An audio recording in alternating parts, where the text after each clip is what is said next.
Hi, it's Dan from Community Shop. I'm here at Fulcrum Kitchen with Chris today at the Fair Share office in Yorkshire. It's a partnership with Fair Share and Good Food. We're just here to do a bit of a recipe with you, I suppose. It's a Jamie Oliver recipe. It's pork meatballs. I grabbed some food out of the shop in Community Shop. It's literally just a packet of pork loin steaks. And yeah, I said, Chris, I've got some pork loin steaks. What can we do with it? And he said, I've got a Jamie Oliver recipe that'd be perfect. So yeah, I guess if Chris wants to share any more information, I'll pass it over to him. Thanks Dan, really good challenge set by yourself on behalf of Community Shops. Looking forward to having a go at this one. So you brought down some lovely pork loin steaks. So pork is a really delicious meat. Now for this recipe, obviously we're doing pork meatballs. It's a great Jamie Oliver recipe, but you can also use other meats. So for example, we could use some beef, and you could basically just chop that up as well and use them for meatballs. You can even just use mince, so turkey mince, chicken mince, pork mince, beef mince as well. But what we're going to do is we're going to make these meatballs using these lovely pork loin chops. So along here, what we've got is we've just got a bit of fat. Now this fat here is saturated fat. So we're just going to take our knife. Now we've got a red chopping board here because obviously we're using raw meat. I'm wearing gloves as well.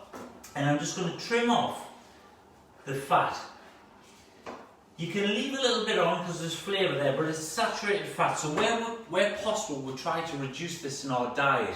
And the reason being is having too much saturated fat in the diet can lead to things like heart problems, etc. So try and remove that where possible. Same as with your chicken as well. If you're cooking a roast chicken for your dinner, the saturated fat there is actually in the skin. So you remove the skin, you're removing the saturated fat. And much the same with a steak, pieces of beef, etc. You're going to have a piece of saturated fat on there, so just trim that off as well.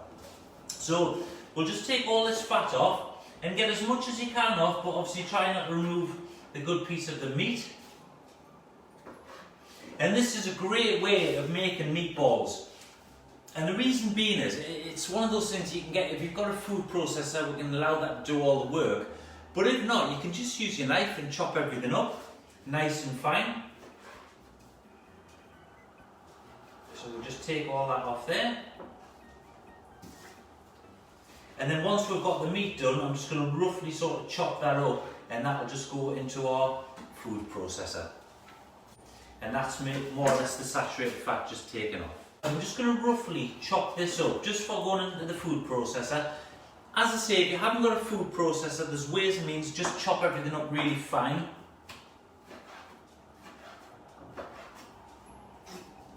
And the good thing about this recipe as well, it's a great way for using up bits of meat. So for example, if you've got a pack here like Dan's brought along, you've got 4 pork loins, you could have 2 with some vegetables, so pan fry them wherever, and you can use the rest of them to make some meatballs up, so you're getting like 2 meals out of it. And as I say, it works really well with mince as well.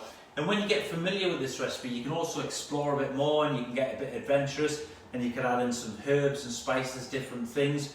Just have a play about with it and make it your own, really. So we've got all that chopped up, so the next thing we're going to do is I'm just going to put mine into the food processor.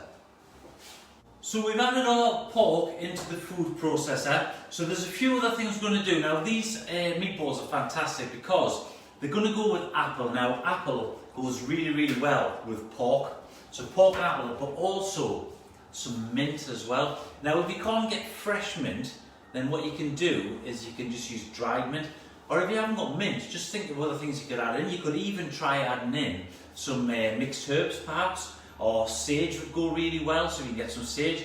People sometimes have rosemary growing in the garden, or thyme. So again, just explore and experiment. So I'm just going to snap off my mint, and I'm going to pop that in with the meat.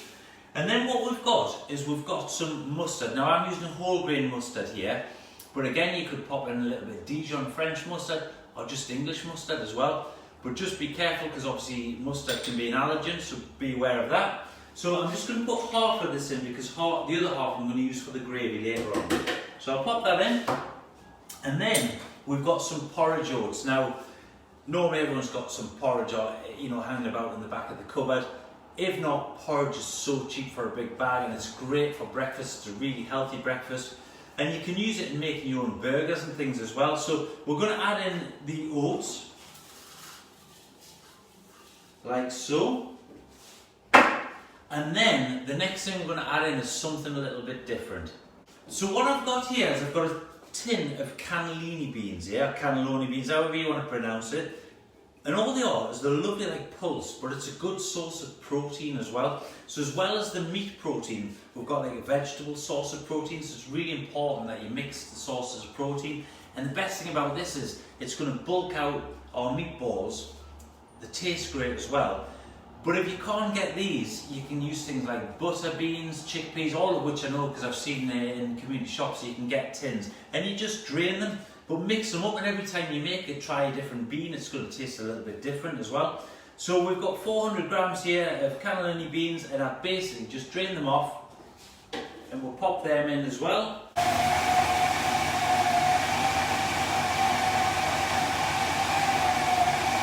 And you can see the mixture starting to form into a ball. Now the key with this is you don't want to overwork it, because you want a bit of coarseness to the texture, so it makes the meat, it sounds daft, but so it makes the meatballs meaty. If you're using mince as well, you could just bring it all together. In actual fact, if you're using mince, you could put it in a large bowl and just basically add in your mustard, your oats, and just mix it all together that way, and then bring it together with your hands. So you don't necessarily have to have a food processor, but because we're using the pork loin, it's a great way of chopping everything down rather than using the knife.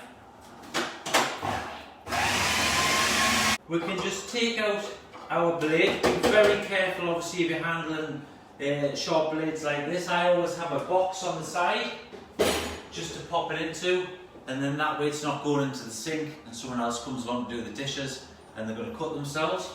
So we'll just take off our mix like so.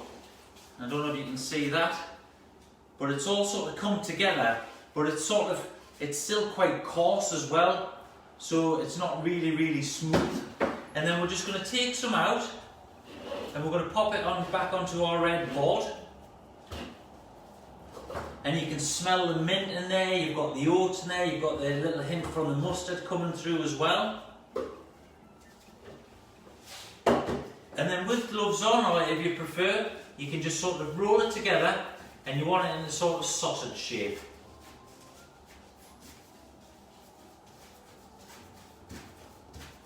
Normally you think about just putting your chops in the frying pan, so it's something different, isn't it? And then roll it round. Don't worry if it breaks up a little bit.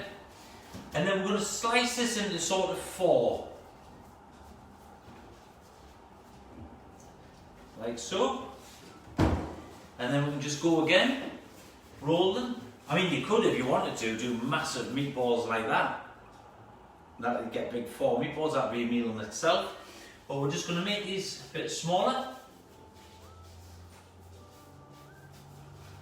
Probably get 3 out of each one.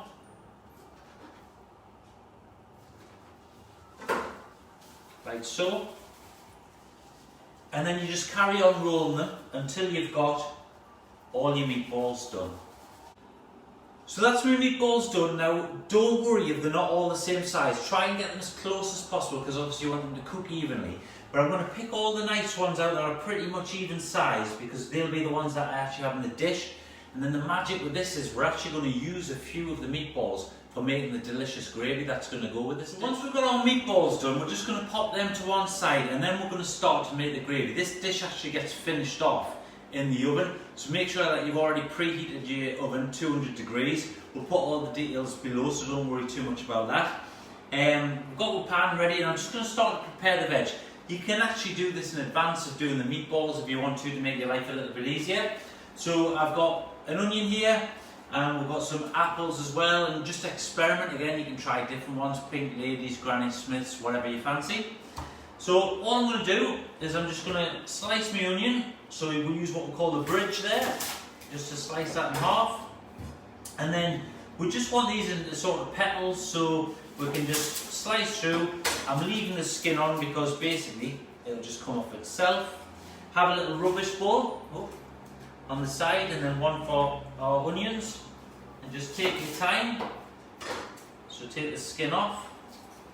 And then what happens is these start to form like nice little petals, you see. Okay. So we'll just slice through them.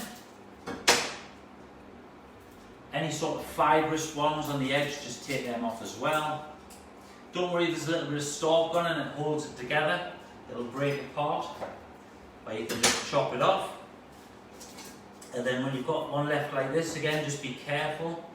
So take it, use your bridge, slice through like so, and then the skin will just peel away. The end there where it's a little bit fibrous as well, you can just chop that off.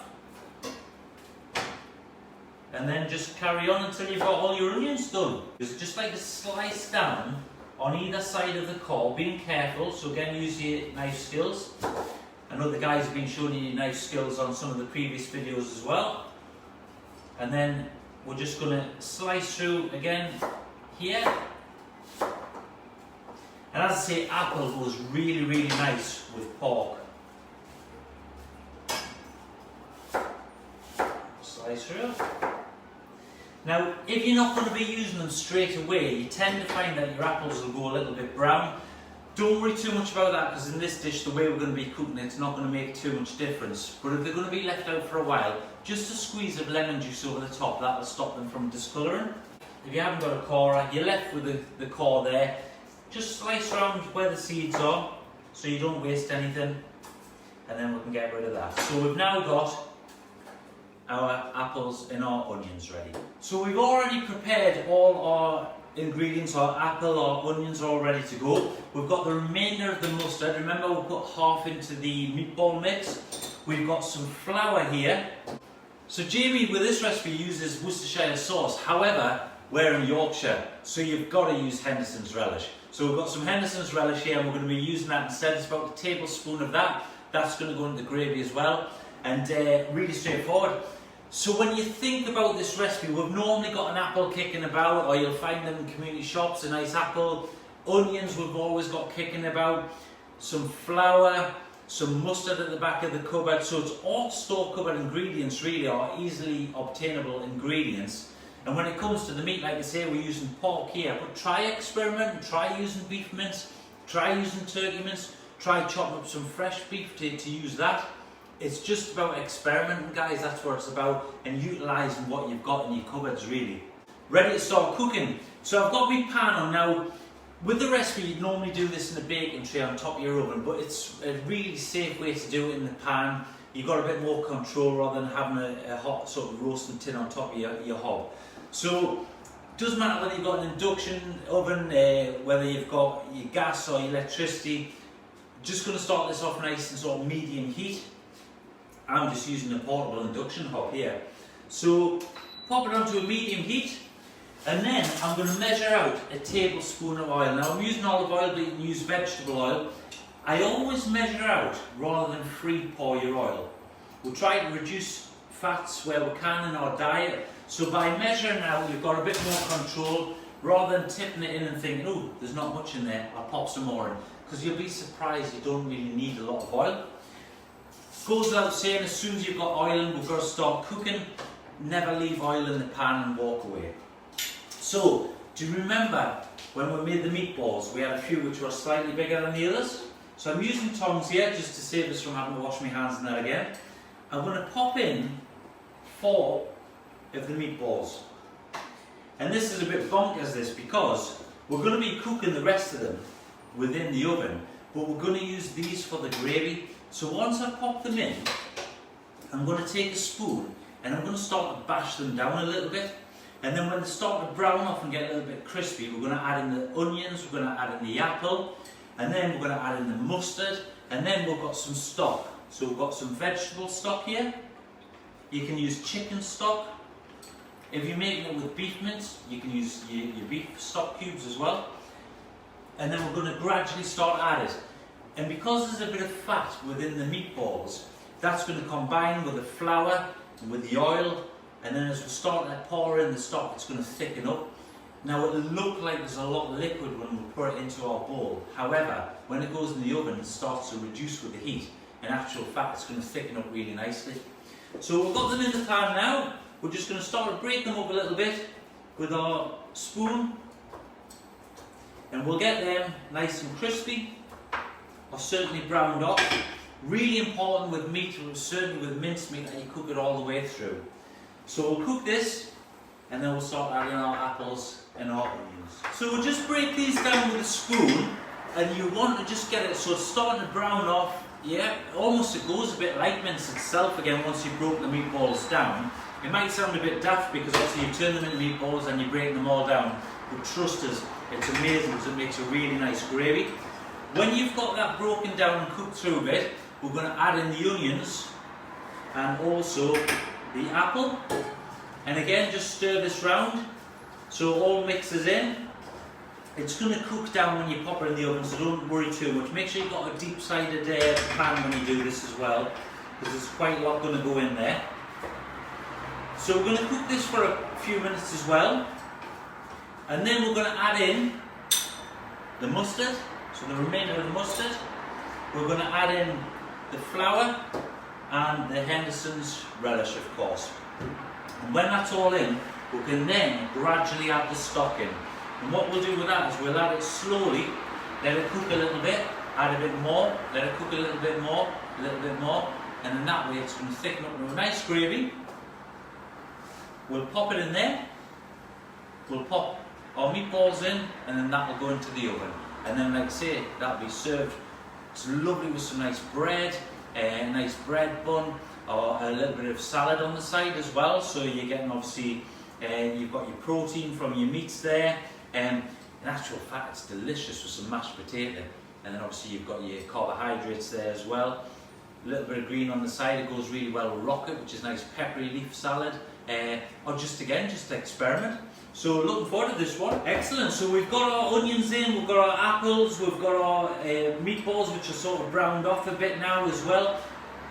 Now don't forget, this is a great recipe to do it this way, and it's lots of humble ingredients, but there's nothing to stop you making the meatballs and just adding a simple tomato sauce, cooking them in the pan till they're cooked through, add the tomato sauce, make sure they're piping hot all the way through. You could even flatten them, make little burgers, little slider burgers, put them in buns with salads as well. So there's lots of little ways and means of doing things. But for this one now, we're at the next stage. So I'm going to add in my mustard. And that just adds a nice little bit of heat, bit of kick to it. And then of course, the magic Henderson's relish, so you want a tablespoon of that. Give that a little mix round. Oh, and already it's smelling great. You get the smell of the Henderson's coming through. A little bit of heat coming through from the mustard. I'm excited for you. Give it a mix round. And then at this stage, it's starting to look a little bit sort of stodgy, yeah? But that's fine because we're going to start to add quite a bit of liquid in. So the key to this bit is adding in our flour. So it's wholemeal flour, and it's plain. You could just use normal plain flour if that's all you've got, that's absolutely fine. Sprinkle it over, and then give it a little mix in. Now, what's happening here is, you've got the fat that's coming from the oil, it's coming from any fat that's left in the meat as well.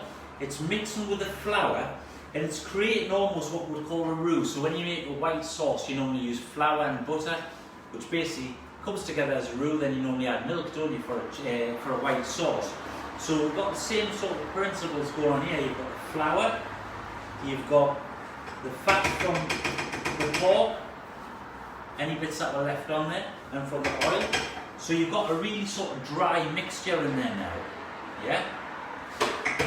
And then at this stage, this is where we're adding the stock, okay? So that's almost like making the white sauce and adding the milk, but for this recipe, we add a bit of stock. So just add a little bit in, medium heat, give it a stir around.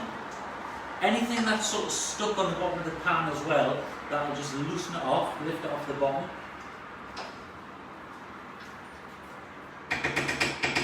Fantastic.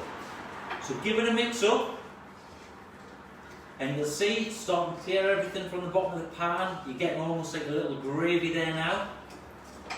And then we add some more stock. Always use hot stock as well, then you're not waiting for the pan to heat it all up. Going to save you a little bit of time. So already we're getting our gravy coming together. Now if you really want to add more flavour to this dish as well, when you've cooked the meat through, spend a bit more time cooking through your onions and your apples as well. The apples will release their own natural sugars, you get a little bit of caramelisation. The onions will go a bit darker in colour. We're using red onions, but you can just use your normal standard white onions as well. But by giving it a bit more time and a little bit more love, it's going to get a bit more depth of flavour in there. Fantastic, so I've added in all my stock now, and I've got a lovely gravy. So you can see with the meat in there, we've got our apples in there, we've got our onions in there, so you've got a nice mustard gravy. So I'm going to transfer this now into my container. Now you can use a roasting tin. This is just an oven-proof tin here. The safest way to do this is, of course, if you're going to tip it, just be very careful. But if you get yourself a slotted spoon, you can lift out all the big pieces, so like your chunks of apple. And then when you pour in the sauce, it's not going to drop onto it, and the apple's not going to hit there and splash and burn yourself. So we'll just get all the large pieces out. So we'll just get all the large pieces out using the slotted spoon, like so. And then you're just left with the gravy, so it's a lot easier just to pour in without it splashing. So in goes all that, and you've got a lovely mix there. Now don't worry that it's quite wet, the mixture. As I say, when it cooks, it's going to sort of thicken up, dry off a bit. And then take your tongs, and then you're just going to place your meatballs into your mixture, like so. Always remember, if you touch raw meat, to give your hands a wash. Press them down, and then that's going to go in the oven, your preheated oven, for about 25 minutes. Now if you like, what you can do is halfway through, just give it a little bit of a shuffle. Make sure that the meatball's turned over as well, and then that way they're all cooked through. When it's done, we'll just cut into one of the thickest parts of the meatball, so the biggest meatball will cut right the way through, and check that it's piping hot all the way through. It must be cooked all the way through. As simple as that. And if you like, I'm a little bit naughty, but what I like to do is when it's just about cooked, I get a little bit of cheese on the top as well, and just finish that off in the oven, and you get a nice oozy gooey cheese on there as well. So that's your meatballs. So a quick recap for you. We've got all our meat, we've got our mint, we've got our salt, we've got our pepper, we've got our oats, and we've got half the mustard. We'll put that in the liquidizer, we'll blitz it all up. As I say, you can just chop all the meat really fine. I use minced meat, do it in a bowl, roll it into a sausage, then we'll put it into 4, roll it into some balls. We'll put 4 aside, keep the rest of them to one side. Then into our pan, a little bit of oil, 4 of our meatballs, break them down with a spoon till they brown off. We'll put our apples in there, we'll put our onions in there, we'll cook that for a little bit, we'll put the rest of the mustard in, the Henderson's relish, the flour, add our stock until we've got a lovely gravy, into our bowl, in with the meatballs, and then that, guys, is ready to go in the oven now. And then when it comes out, we've got some delicious pork and apple meatballs with mint, lovely bun on the side, a little bit of salad, or some lovely creamy mash. So yeah, we'll get it in the oven, we'll see what it looks like when it comes out. That was absolutely amazing. Thank you very much, Chris. I really appreciate that. I'm sure everybody will enjoy the recipe. And if you do try it, if you do anything a bit different, please comment below. Tell us what you did differently. Tell us if you did it. Send us photos, whatever you do. But yeah, I just want to say a massive thank you to Chris. That was really good. I really enjoyed watching that. The taste is amazing. And a big thank you to the Fulcrum Kitchen, Fair Share and Good Food Barnsley for the continued support. Have a great day, everyone. Thank you.